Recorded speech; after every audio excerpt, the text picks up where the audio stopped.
शिक्षार्थियों, पिछली वीडियो में हमने 26 क्वेश्चन तक डिस्कस किया था। आगे क्वेश्चन देखते हैं 27वां क्वेश्चन। इसमें 27वां क्वेश्चन क्या है, which why shell type core is use for medium and high voltage transformer. Shell type core, तो हम जानते हैं ट्रांसफार्मर दो तरह की कोर होती है, सेल टाइप होती है और एक कोर टाइप ट्रांसफार्मर होते हैं। दो टाइप के ट्रांसफार्मर होते हैं। तो सेल टाइप कोर जो होती है वो हाई उसके लिए यूज की जाती है। तो इसका ऑप्शन जो है ऑप्शन ए है, टू अवॉइड लीकेज फ्लक्स।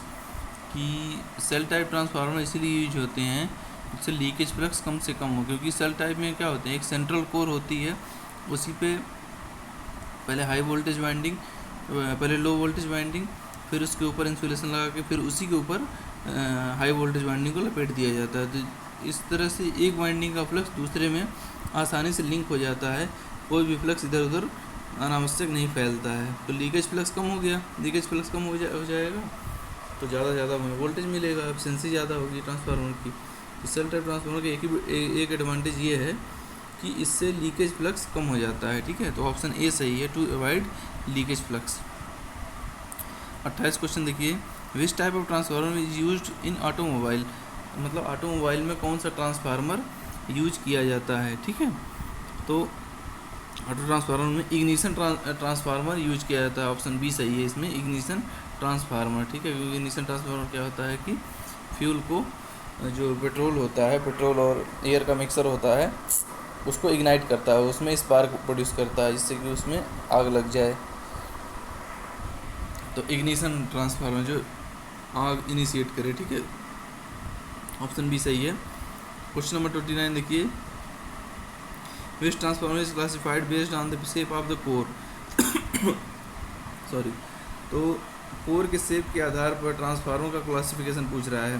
तो कोर का शेप के आधार पर ट्रांसफार्मर जो होते हैं वो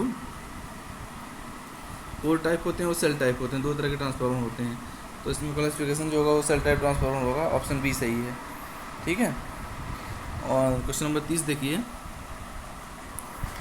विच is the application of ring type transformer. तो रिंग टाइप ट्रांसफार्मर जो होते हैं, हमने बताया था आप लोगों को, ये क्या होते हैं, हाई करंट मेजरमेंट में यूज होते हैं। जैसे सीटी क्या है, एक रिंग टाइप ट्रांसफार्मर है। ठीक है, तो सीटी जो होता है वो रिंग टाइप ट्रांसफार्मर होता है, रिंग होती है, उसी में जिस तार की करंट को मापना होता है उसी तार में उसको पहना दिया जाता है। ठीक है, हमने वीडियो में दिखाया आप लोगों को। Ring type transformer high current measurement के लिए यूज होते हैं, इसको याद रखिएगा। 30 का बी, इसका एग्जांपल है सीटी, करंट ट्रांसफार्मर। ठीक है, क्वेश्चन नंबर 31 देखिए,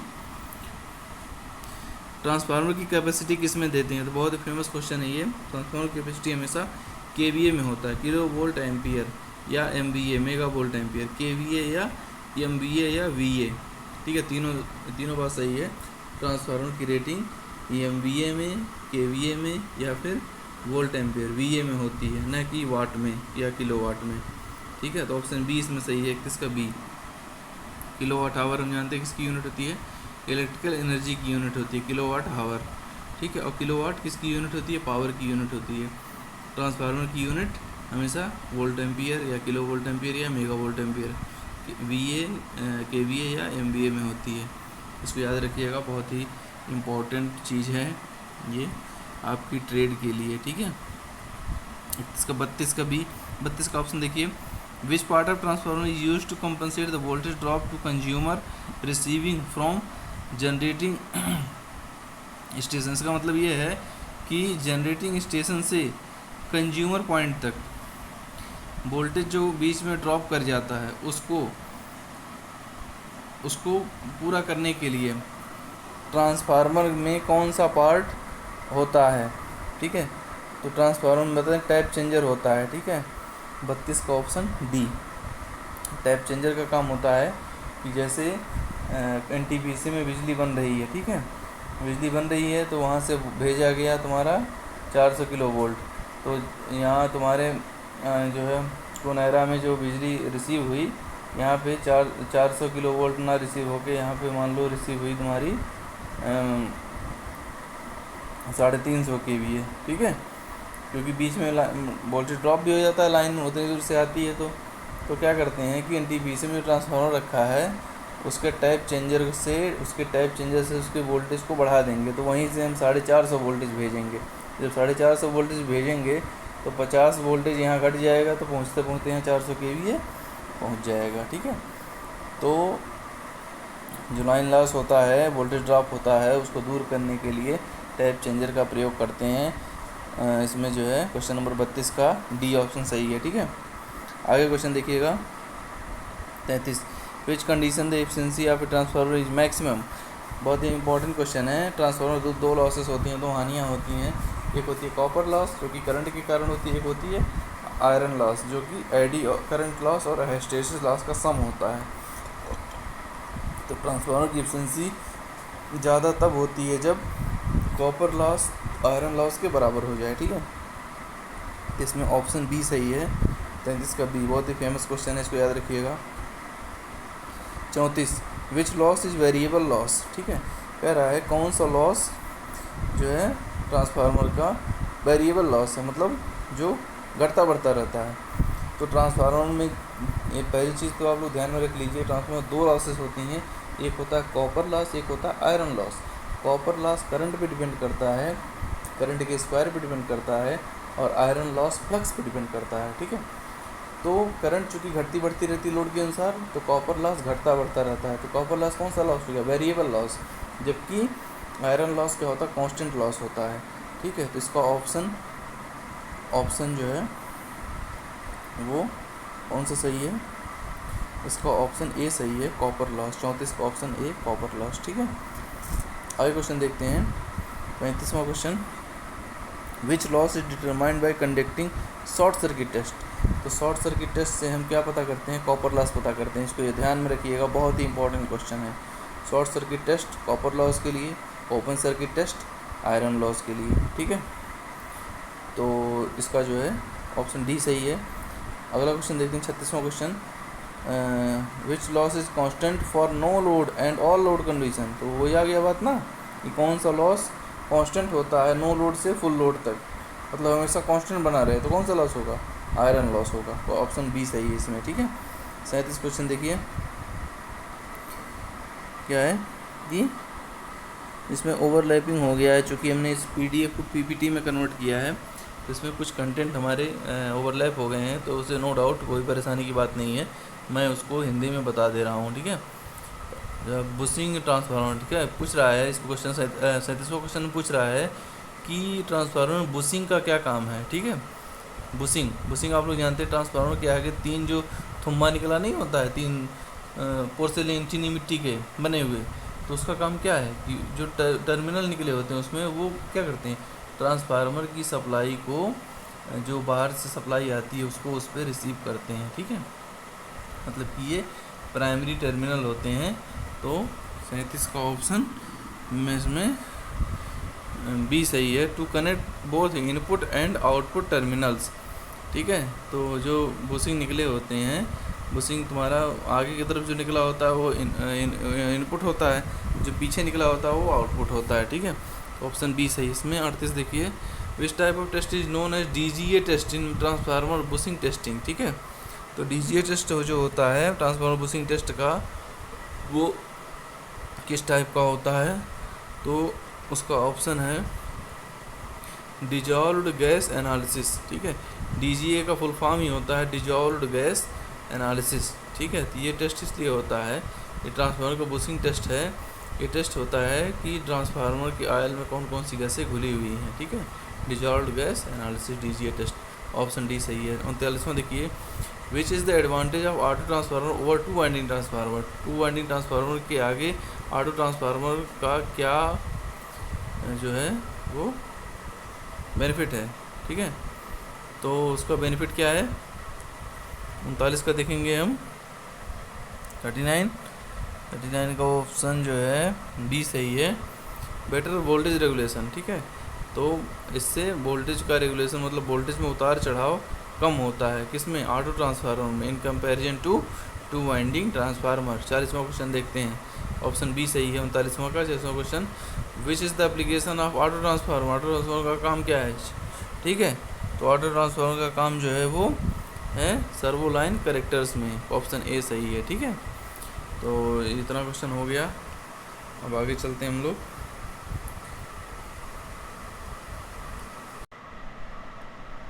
ठीक है।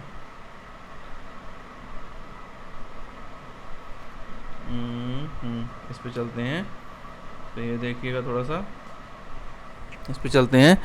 41वां question, which is the purpose of parallel operation of transformer. दो ट्रांसफार्मर को पैरेलल में क्यों जोड़ा जाता है? ठीक है, तो क्यों जोड़ा जाता है? क्योंकि भाई लोड जब ज़्यादा हो जाएगा, एक ट्रांसफार्मर से लोड नहीं संभलेगा, तो दो ट्रांसफार्मर को पैरेलल में जोड़ेंगे। ठीक है, तो provides more reliability of power. ठीक है, मतलब कि जो पावर हम दे रहे हैं वो कमज़ोर ना पड़ जाए, वो कट ना जाए लोड बढ़ने पर ऐसा ना हो कि ट्रांसफार्मर चौक ले जाए। अगर एक ही ट्रांसफार्मर रहेगा तो लोड अगर तुम बढ़ाते जाओगे तो क्या होगा, धीरे धीरे वो चौक ले जाएगा। तो अगर दो ट्रांसफार्मर तुमने पैरेलल में जोड़ दिया तो चलो भैया लोड बढ़ाते जाओ। गर्मी बढ़ी, किसी ने कूलर चला दिया, किसी ने एसी चला दिया, किसी ने फ्रीजर चला दिया, लोड बढ़ता गया तो उधर भी तुमने दो ट्रांसफार्मर लगा रखा है, तो जितना लोड बढ़ेगा वो दोनों ट्रांसफार्मर मिलके अपना मिली भगत से काम चला लेंगे। तो इसीलिए ट्रांसफार्मर को पैरेलल में जोड़ा जाता है, जिससे कि पावर की रिलायबिलिटी, विश्वसनीयता बनी रहे। ठीक है, ऑप्शन डी सही है। Which condition is to be satisfied before in parallel. अच्छा, पैरेलल दो ट्रांसफार्मर को पैरेलल में जोड़ने से पहले कौन कौन से कंडीशन सेटिस्फाई होना चाहिए? ऐसा नहीं है कि जो तुम तार जोड़ते हो भाई, एक तरह एक लाइन जा रही है, हमको एक बल्ब जलाना है, तो ले आए दो, उस लाइन में दो कट मारे फेज न्यूट्रल में, और दोनों में ले आके दो बल्ब का दोनों टर्मिनल ऐंठ दिए, बल्ब जलने लगा। ये तो हो गया तुम्हारा पैरेलल ऑपरेशन बल्ब का। ठीक है, ये एक लाइन जा रही थी, उससे तुमने बीच में कट मार के दूसरा बल्ब जला लिया। ठीक है, तो इसमें कोई टेंशन वाली बात तो है नहीं। लेकिन जब ट्रांसफार्मर को जोड़ने की बात आती है, एक ट्रांसफार्मर सप्लाई दे रहा है, दूसरे को जोड़ना है, तो दूसरे को तुमने उसका तार ले जाके उसी में कट के जोड़ दिया, तो उससे क्या हुआ, ट्रांसफार्मर घुम से जल गया। क्यों जल गया? क्योंकि तुमने उसको टेस्टिंग नहीं की बेटा। टेस्टिंग क्या करना है उसमें? पहला है phase sequence must be same, type must be same, polarity must be same, capacity must be same. ठीक है, तो यार इसका ऑप्शन सी सही है कि polarity must be same, polarity सही होनी चाहिए। मतलब अगर तुम जोड़ रहे हो तो फेज का फेज में जोड़ो, न्यूट्रल का न्यूट्रल में जोड़ो। ऐसा ना हो न्यूट्रल का फेज में जोड़ दिया, फेज का न्यूट्रल में जोड़ दिया, तो धूम धड़ाम हो गया। समझ रहे हो? तो दो ट्रांसफार्मर को जोड़ते हैं जब, तो सबसे पहले पोलरिटी टेस्ट किया जाता है। ठीक है, 42 का ऑप्शन सी। आगे क्वेश्चन देखते हैं। What is the application of Scott connection? बहुत ही फेमस क्वेश्चन है। स्कॉट कनेक्शन का एग्जाम्पल एडवांटेज क्या है? तो इसका बहुत ही फेमस एग्जाम्पल है कि 3 फेज सप्लाई को 2 फेज सप्लाई में कन्वर्ट करना। 43 का ऑप्शन ए सही है। बहुत इंपॉर्टेंट क्वेश्चन है। Scott connection is used for converting 3 phase supply to 2 phase supply. Option A सही है। ठीक है, 44वां क्वेश्चन देखिए। Which type of cooling is employed for distribution transformer up to 100 kVA। 100 kVA से ऊपर के ट्रांसफार्मर के लिए कौन सी कूलिंग पद्धति का प्रयोग किया जाता है? ठीक है, तो इसके लिए नेचुरल एयर मेथड होता है। ऑप्शन ए सही है। विच is the purpose of cooling of transformer. Transformer की कूलिंग का पर्पज क्या है? ठीक है, तो इसका पर्पज क्या है कि to protect the winding from damage. 45 का ऑप्शन बी सही है, क्योंकि अगर कूलिंग नहीं करोगे तो वाइंडिंग गर्म होकर क्या होगी, स्वाहा हो जाएगी, तो ट्रांसफार्मर से धुआं निकल जाएगा। ठीक है, तो इसीलिए कूलिंग के लिए उसमें तेल डाला होता है, उस तेल में पूरी बाइंडिंग डूबी होती है। ठीक है, तो क्या हो गया, ऑप्शन बी सही है 45 का। 46 क्वेश्चन देखिए। Which method of cooling the fans are use to blow air on the surface of the transformer. Transformer के जो किनारे जो फ़ैन लगे होते हैं बड़े बड़े, वो एयर ब्लास्ट करते हैं, एयर की हवा का झोंका देते हैं उसको। ठीक है, क्यों देते हैं? क्योंकि किस मेथड में देते हैं? वो है forced oil and water cooled air blast method. ठीक है, 46 का बी।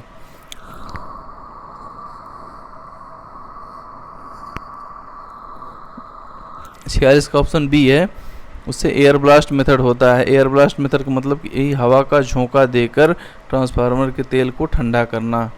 तो वही पूछ रहा है कि जिसमें हवा का झोंका दिया जाता है और कौन सी कूलिंग होती है, तो एयर ब्लास्ट मेथड वाली कूलिंग होती है। लास्ट क्वेश्चन देखते हैं, विच is the cause of determination of transformer oil. तो ट्रांसफार्मर ऑयल की हानि कब होती है, डिटर्मिनेशन उसका विघटन कब होता है, जब वो गर्म होता है, ठीक है, ड्यू टू ओवरलोड। 47 का ऑप्शन डी सही है, due to atmosphere air come into contact with oil, ठीक है। मतलब कि ट्रांसफार्मर डिटर्मिनेशन मतलब ख़राब, ट्रांसफार्मर ऑयल ख़राब कब होता है, जब ट्रांसफार्मर के ऑयल में वातावरण की हवा मिल जाए, नमी युक्त हवा जब मिल गई तो ट्रांसफार्मर तुम्हारा स्वाहा हो गया, ठीक है। इसीलिए नमी युक्त हवा ट्रांसफार्मर के टैंक में नहीं जानी चाहिए। उसको रोकने के लिए क्या लगा होता है, सिलिका जेल लगा होता है, जिस नीले रंग का होता है और वह नमी को सोख लेता है और शुष्क हवा केवल ट्रांसफार्मर के अंदर जाती है, क्योंकि नमी युक्त हवा जाने पर ट्रांसफार्मर के अंदर भरा तेल खराब हो जाता है। तो 47वां क्वेश्चन यही है कि ट्रांसफार्मर ऑयल के ख़राब होने का क्या कारण है, तो ऑप्शन डी सही है, ड्यू टू एटमॉस्फेयर मतलब पर्यावरणीय या वातावरणीय हवा का तेल के साथ संपर्क होना, ठीक है। तो धन्यवाद, मैं आज ये चैप्टर को क्लोज कर रहा हूँ। सारे क्वेश्चन मैंने इसके डिस्कस कर दिए हैं ट्रांसफार्मर के। आशा करता हूँ आप लोगों को समझ में आया होगा। धन्यवाद।